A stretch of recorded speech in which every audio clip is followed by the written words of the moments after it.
Hey, Sean, how's it going? Hey, Rick. I'm so glad you had it reached out. Me too. I'm excited to have you chime in on this conversation. This is our new series called Asking for a Friend. It's our YouTube, it's our YouTube series. Pardon me. So you can only see it on YouTube. So I think this is going to be a really fun way to kind of extend these conversations that we've been having and go a little deeper. Yeah. Okay. I'm so ready. Yeah. It's like the real time is For what sure. asking for a friend is about. Yes. Well, this week's question is: does design school make you a better designer? Does it give you an edge in this competitive market? Asking for a friend. So I have thoughts. I know you hmm have thoughts. Let's hear them. I do think going to design school made me a better designer. And I think that it it bears like if you extrapolate on that, it will help anybody get better at what they do if you Right. go to school for it. Yeah, I think that design school makes you a more informed designer for Uh-huh. sure. Um, if the question, obviously, I would like to ask this person more questions, but assuming that they already have creative skills, that they're already talented, like I wonder if this person is thinking about going to work for another designer, entering the market that way, or actually launching their own business, because those are two very different things Yes. that we can both speak to. Yeah. Like I just I I've probably said this before on Hot Young Designers Club and I've talked about it with a lot of people. I obviously the proof is there that there are tons of people that can become successful designers and business owners without school. And for the longest time, if you look back historically, there weren't always schools for people to attend to learn interior architecture and design. It Right. was mostly like taught by mentors, and you were in apprentice situations for a lot of this historically, or you just kind of winged it. So obviously there's historical evidence and like current, we can watch it happen with tons of designers. But I think the part we're not seeing is all the struggle and the self-educating and the like the messy bits that a lot of them are completely avoidable with the right education and resources to start you off with. Right. You make a really good point. I mean, interior design has been around a lot longer than interior design school. Yeah. So there are so many ways to learn interior design, and design school is just one of them. And Yeah. I think, to that point, you have to embrace all of them, Mm-hmm. depending on where you're going personally, career wise, or on a business level as well. Because I think if you want to enter the market and work for someone, I definitely see value in a formal education because that's going to make you more marketable or more valuable to a team.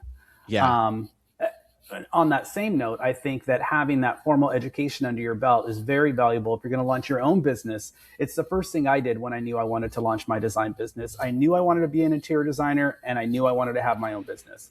So I Yeah. immediately went to design school, and well, the rest is for another podcast. Yeah. I mean, I so mine is a little different in that I had a 13-year banking career before my design career. And Mm-hmm. then so in 2017 I started my business, Renstead Interiors in Long Beach in Southern California. In 2012 is when I went back to school while I was still in my full-time banking job, and I went to the Art Institute locally, and that was a lot. I worked full-time in that career while still doing design school. It wasn't fun. It wasn't easy. There were definitely classes that like I was overpowered for. Like I like like any entry level courses and like art history and stuff. Like I had been to school previously. It was me going back to school to get this degree in design that I wanted. And so like I definitely had a little bit of that like early on ramp to school that I felt like, oh, this isn't necessarily helping me. But I just was like, okay, I'm a lifelong learner. I like this stuff anyway. I've got to do it to get to the degree. It's a means to an end. And I think a lot of designers probably aren't as enthusiastic about a lot of like basic fundamental courses that you take as Mm-hmm. just part of minimum requirements. I can see why that's not exciting for a lot of people because they see that as like, oh, it's in the way to something else. Right. Um, but I don't think I could have jumped in as confidently as I did when I started on my own if I hadn't gone to school, if I hadn't done my internship in order to graduate. Like those, I'm not saying everything in design school is there to help you, but there are certain things that I knew as an adult learner going to school that I was like, okay, these are things that will help me functionally in my job. These are the theory things that once I get them, I don't have to like overload my brain with them anymore. I need to pay attention to the like actionable things. And that's the stuff that made me like, I didn't have imposter syndrome when I started Renstead Interiors because I felt educated. I had a business background. I was confident, and I knew that I would figure out the other stuff because I would just Google it. Like, like the rest of us. Like the rest of us have to do anyway. Yeah. I'm glad you brought up confidence though, because that's a huge factor. And I can say the same thing. Like, I don't think I could have launched my business with confidence without having that education under my belt. And I agree. Yeah. Like, was color theory my favorite class? Not really. But throughout my design career, it was amazing how many times I would just like naturally say, oh, these colors complement each other, or these colors, you know, maybe create a mood or a vibe that's not typical. I know the rules. Now I'm here to break them, and I have license to do that. So it does kind of give you that edge, I think. Yeah. I think that it's one of those, maybe you don't leave. I didn't leave design school feeling 100% confident with my voice as a creative. I don't think you can really in school. No. It's just, there's too much coming at you. You're constantly looking at new things. You're seeing every other student's work, which undoubtedly starts to influence it, just like Instagram influences work because we see it all the time. And I think that I left school feeling like, okay, I have basic skills. I have an instinctual voice that helps me with design. And I think school trained me to listen to that voice more, but it didn't teach me to like get through the noise creatively. So it was real. I felt kind of unanchored when I got out of school of like, well, what do I like? What do I want to do? And I would say that, yeah, for sure. What I do now looks and feels different than what it did in 2017. Right. But I think that's true of everybody, and it's constantly evolving. And I still don't feel like I'm any more like there's no, the path to like building that confidence and the path to like continuing to grow it. There's no end to it in our world, because as soon as we get comfortable with one way of doing it or one client type, we get a new one and we have to learn a whole new set of skills to grow with them, you know? For sure. And I think too that design school doesn't teach you where you're going in life and in your career and what your business is going to look like. Like, design school teaches you the design basics. And I do think that there's a ton of value in it, but I wouldn't want anyone to enter design school thinking by the time I'm finished here, I'm going to know exactly like where I'm going in life, what my career will look like, what my business will look like. Like, it's not teaching you any of that. There is so much that you have to learn outside of the classroom as well. So I think anyone that's considering design school has to keep that in mind. Like, design school is just one of the many resources that you will pull from to inform your overall business model, your career path, whatever. Yeah. And I'm thinking about that like creative edge piece that the question was talking about.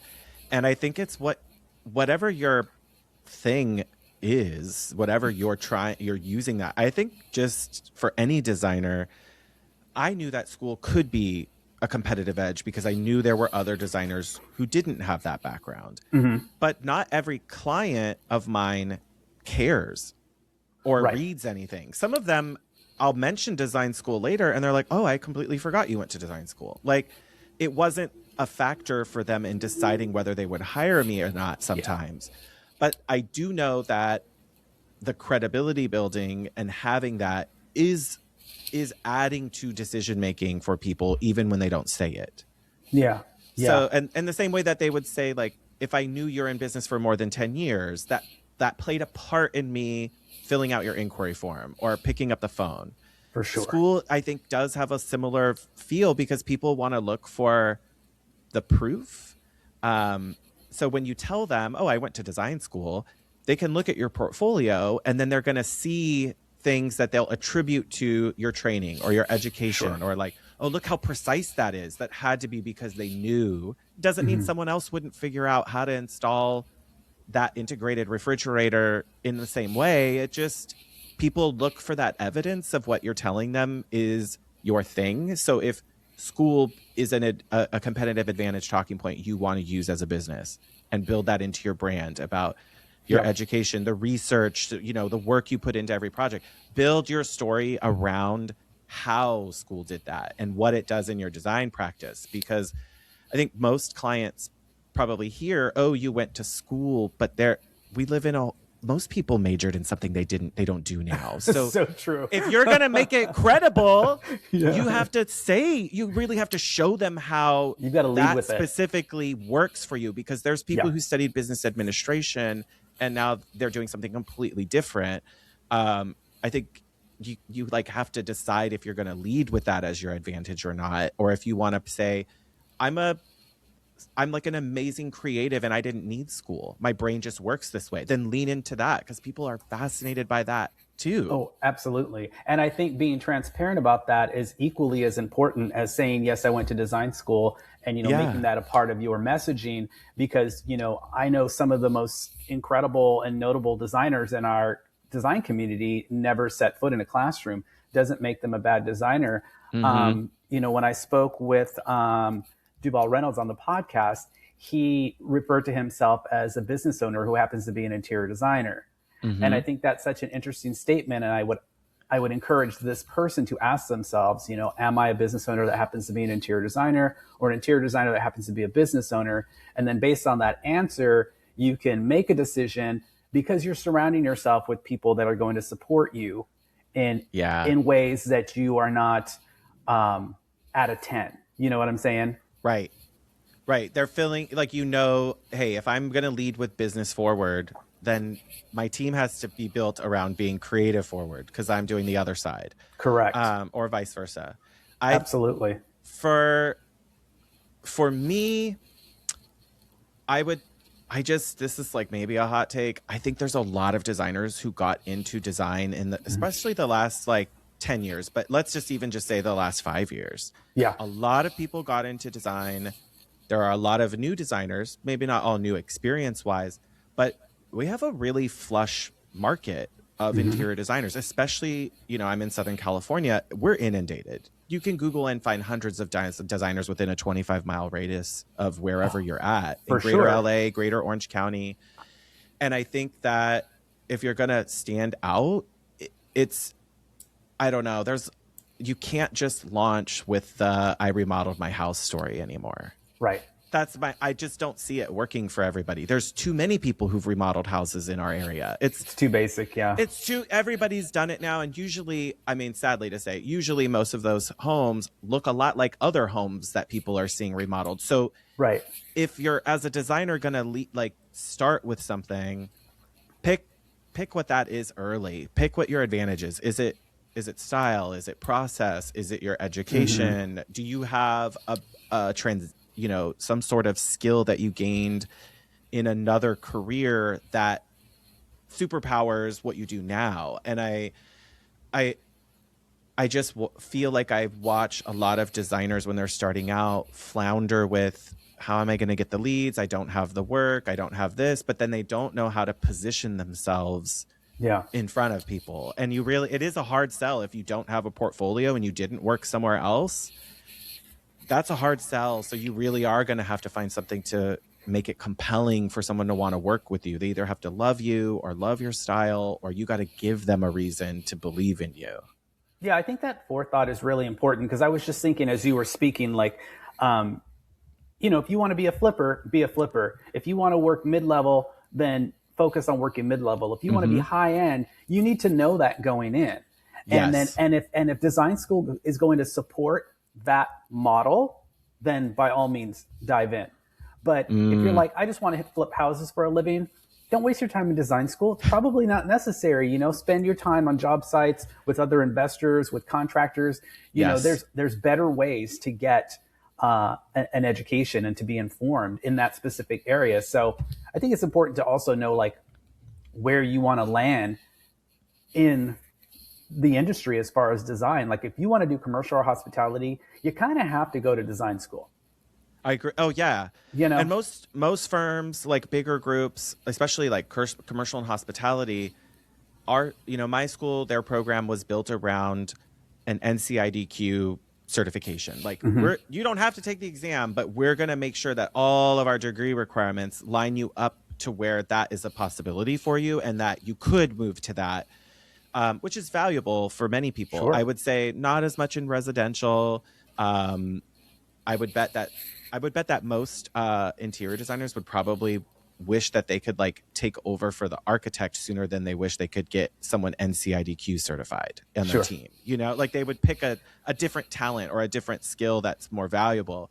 Yeah. But I think that having a program that really gave me the full arc of what I want to do also made it easier for me to see the types of projects that I'm not interested in doing, or that I know like, hey, I can't focus on that right now. I don't have that same background and knowledge in commercial and in hospitality, but I do feel overpowered for residential, Right. and it's like knowing where my skill set is made it easier for me to pay attention to my business model and the clients I want to talk to, instead of probably the default, if you're starting for a lot of people, is like, well, let me just get in front of as many people as I can. Yeah. And then maybe a few of them will work. And it's better to just be in a room of fewer people who actually want what you're doing.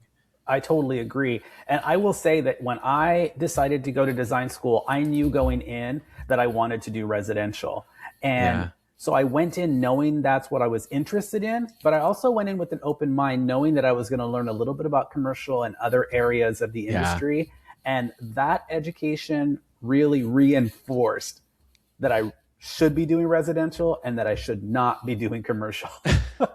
You know what I mean? Like once I saw that codes book, I was like, my brain does not operate that way. This will be an uphill battle for the rest of my career. Yeah. Not that residential has no codes. I mean, you obviously have to pay attention to a lot of stuff in residential as well. Yeah. But I just knew like that direction was not for me. And I don't think I would have known that unless I really experienced it in design school. I mean, I still don't like dealing with codes. No. And there is still so much like new that is always happening. So for me, like I think I just kind of retrained my brain now of, oh, it's not my job to focus on that right now. Like I just will worry about that as I refine designs and as I look over things, so we get tighter, but it isn't changing as fast. And there's less, I would say like there's less criticism of if I like don't have a perfect detail that matched what the engineer did. It's like I've never had a problem on a job site where it was like, oh, Sean screwed it up. Like it was so terrible because they were only trusting what I did. Like, I think if, that might be just like I'm working with a different set of professionals now, including architects and, more experienced builders or larger contractors who they know that what it's like to work with a designer. They know not to rely 100% on anything because they also see what liability comes back to them. So they're not looking to like foist it all onto me. They know that just doesn't play out in reality. But having built those interactions and those confidences, I couldn't have done that in design school.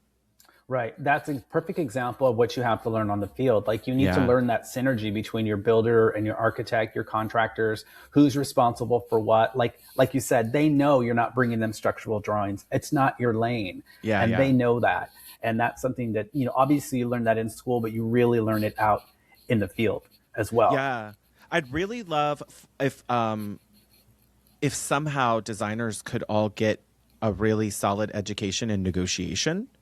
And like just the general idea of like, okay, sure, we're not all settling lawsuits here, but it's a powerful skill even when you're solving problems with a client or you're trying to come up with who's going to pay for some of this because it's an expensive mistake. Like, how do we figure this out? I would rather designers, instead of, I might keep like a furniture history class in a lineup for them, but I would love to see instead of like fundamental, courses, if we could work on business problem practices solving and 101. problem solving. Yeah, or even just the skills of being able to command a room during a presentation or a meeting, and knowing like, how do I create that environment? What do I do? Like, these are skills that are really going to make your job a lot easier in the beginning, because you can fake the not having the design school knowledge. Right. But if you can't present your ideas clearly, you can't fake that. So I don't know. I think if I don't want to give a client, for me, if I didn't have design skill naturally, and I didn't have any talent or freelancers or someone who was helping to help bridge that gap for me, then I better show up like really professional and sharp and know what I'm talking about what everything else except that stuff I need to have locked down. I don't want to be just like general about everything with my clients. And I think that's probably like where, if you're a designer who's starting in the field and you've not had any design education or worked under a designer or a showroom or anything, that on-ramp is really fast, and it's like incline in the gym. Like you're doing you're doing elliptical at the highest incline and as fast as you can, and the school might bring the incline down to like half. Sure. And maybe the speed drops a little bit, so you're not struggling so much to like invent everything from scratch constantly. Yeah, because the school, try as they may, school cannot account for real world. Like you need that real world experience. And I think for anybody that is thinking, you know, should I go to design school or not? And if you make the decision to forgo it, you need to be prepared. Going back to your point right now about being in the moment, you need to be prepared to be asking a ton of questions. You need to be prepared to observe and absorb information and ask so many questions. Like if you're not going to get that education in a classroom, and you're going to put yourself in an environment where that information is, you're surrounded by that information, you better find a way to absorb it and retain it. It's not just going to happen through osmosis. That's not how it works. No, because think about all those like credit hours and CEU, you know, continuing education hours and things that designers have had to do. And it's not like those hours are useless. So if someone's like, oh, you don't need design school, and they're just like a hard answer on that, I hear what they're saying. It's just they're not telling you where they're spending all that extra time asking a friend, getting updated, doing it wrong, having to fix it. Like you're not seeing that, you're not hearing it. And I've had this conversation with plenty of fellow designers at market and everywhere. They're like, no one talks about that. Babes, no one's going to talk about that. Nobody wants to watch the Renstead Interiors Instagram page where I spend half my time talking about mistakes that I had to fix and stay up late and redo. We don't want to talk about that. Calling someone at the city to understand a code better or whatever, or putting it in chat. Like no one is going to watch that. It's not the job of the world to show us that. Sure. It's our job to be curious, to go looking for these things, to dig deeper, to research. You know, you hear about design studios who spend, you know, hundreds of thousands of dollars on salaries of employees to be researchers, to go and do this work. That's, if that should just tell you something, if you're thinking about this as a field, that if there are firms that need to employ people full time to actively be researching, pulling information, looking things up, getting historical photos, whatever it is, that should tell you, like, even just down to like how small I am by comparison to like some large, like a Gensler or some like giant multinational kind of corporate firm, like they still need that help. That tells you that even at the smallest level, as a solopreneur or anywhere less than 5, you're going to be spending a lot of your time or your team's time catching up on that education that you didn't get, or fixing mistakes that you could have avoided, you know, all of that. Yeah, I think too that if you're a designer looking to work in an office, to work for someone else, let's just assume that, you know, you don't want to launch your own business, because not everybody wants to do that. Not everybody wants to go work somewhere else, if you can get your foot in the door and understand what your role in that studio is going to be, and kind of learn and see what excites you and what the path to opportunity looks like within that office or within that studio, that could also be a good way to decide, do I go to school or not? If I do, what do I focus on? You know, that sort of thing. I think that could be a good approach if you're not sure.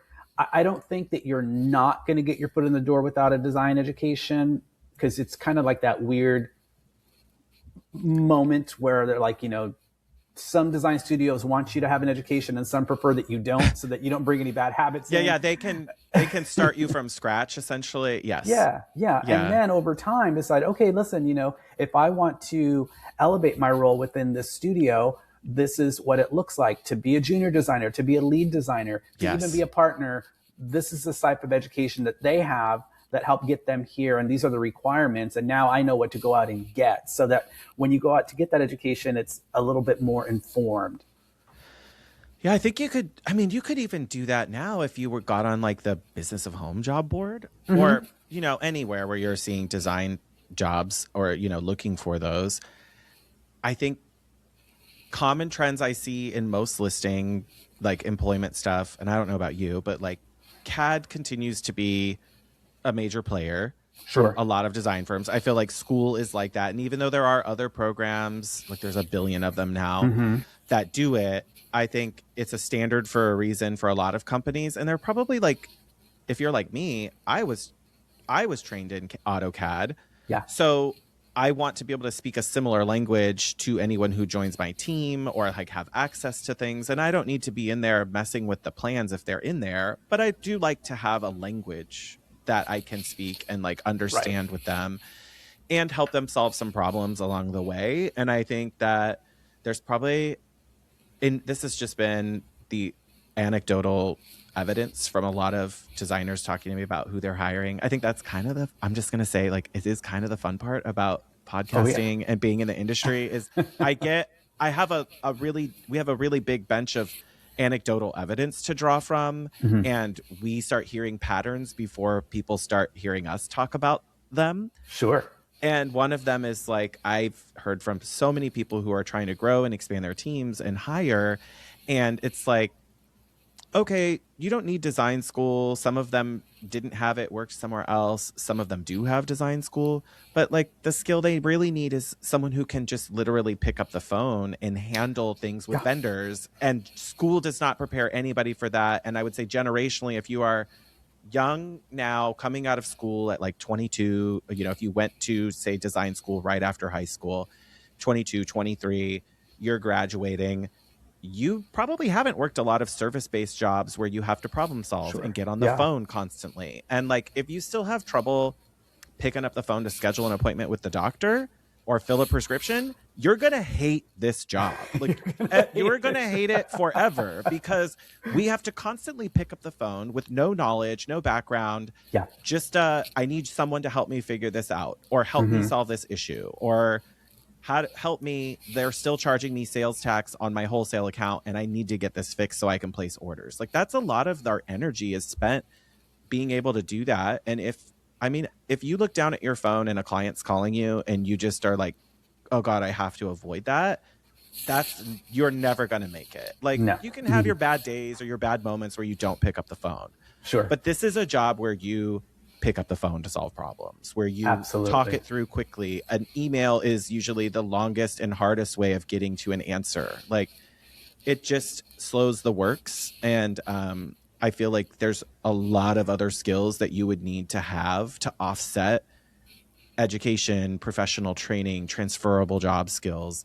And school will not give you all of them. So if you're hoping that that's going to solve your problems, like, most of the job boards are not going to tell you that kind of stuff. They're telling you like hard skills that they need or things you need to have done before, but they're also not adding in the things that like we think of as just being part of working in a professional environment. For sure. And so to that point, we talk about transferable skills all the time. And I've interviewed so many designers that come from backgrounds in marketing and sales and all different types of backgrounds. And we talk about the transferable skills that they bring with them to help them run their design business. And I think that could be another good thing to look at if you're deciding whether or not you want to or need to go to design school. Take into account the experience that you already have under your belt. And that could really help inform your decision as to whether or not you need to go directly into design school, or if that experience and knowledge is enough to get you in the door at a studio and show your strengths. Maybe you become a project manager, maybe you work more on the procurement and admin side, which is a huge, valuable part of this industry. Yes.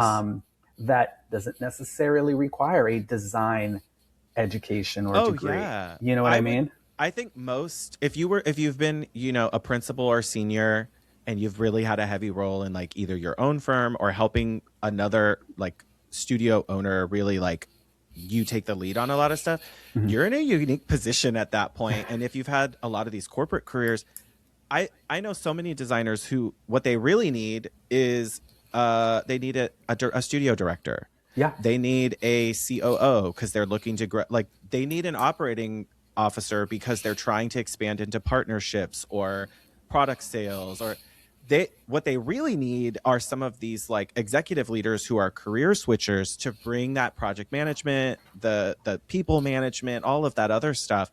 I mean, I don't know. I think that'd be kind of killer if you were like, look, I love design. I just don't want to work in the corporate beast anymore somewhere, but I have all these skills I can bring that will make life better for a small business owner. And I just want to be around pretty shit all day. Like, I would excel in a beautiful environment. Yeah. I want to see cool stuff.